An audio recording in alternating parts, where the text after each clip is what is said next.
আর থেকে সমতল সকল অংশের মানুষ কেউ কিন্তু নিজের হাতে আইন তুলে নেননি।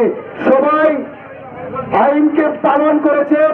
সবাই প্রতিটি বিশৃঙ্খলাবাদী যারা আক্রমণ করেছে তাদেরকে আইনের আওতায় এনে শাস্তি প্রদান করার জন্য, যারা সুবল দেবের উপর আক্রমণ করেছে তাদেরকে শাস্তি প্রদান করার জন্য প্রশাসনের দ্বারস্থ হয়েছে। বারবার আমরা প্রশাসনকে বলেছি, কিন্তু আমরা দেখতে পাচ্ছি যে যে এলাকায় শান্তি রয়েছে সেখানে 144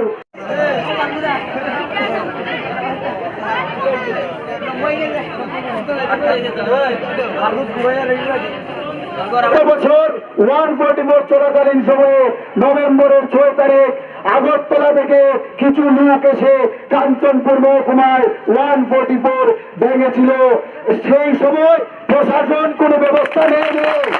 সেই সময় প্রশাসন ব্যবস্থা নেয়নি।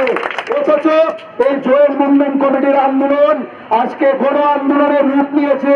এখানকে যারা আসছেন, হাজারে হাজারে লোক আসছেন, বিভিন্ন মহকুমা থেকে মানুষ এখানে এসে জড়ো হচ্ছে।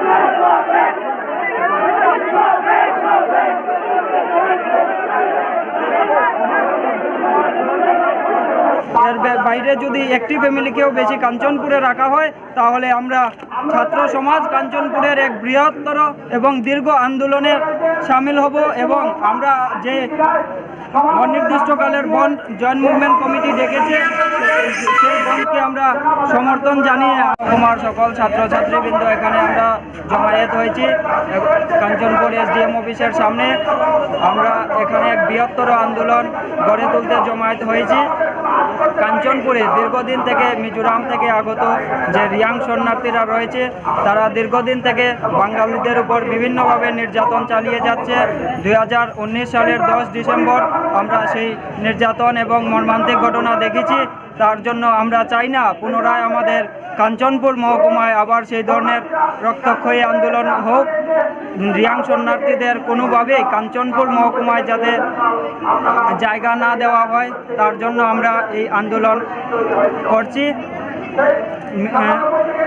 জয়েন্ট মুভমেন্ট কমিটি যে তাদের নীতি দিয়েছে কাঞ্চনপুর মহকুমায় মাত্র 500 ফ্যামিলি রিয়াং শরণার্থীকে দিতে হবে, তার চাইতে একটি বেশি ফ্যামিলিকেও রাখতে পারবে না।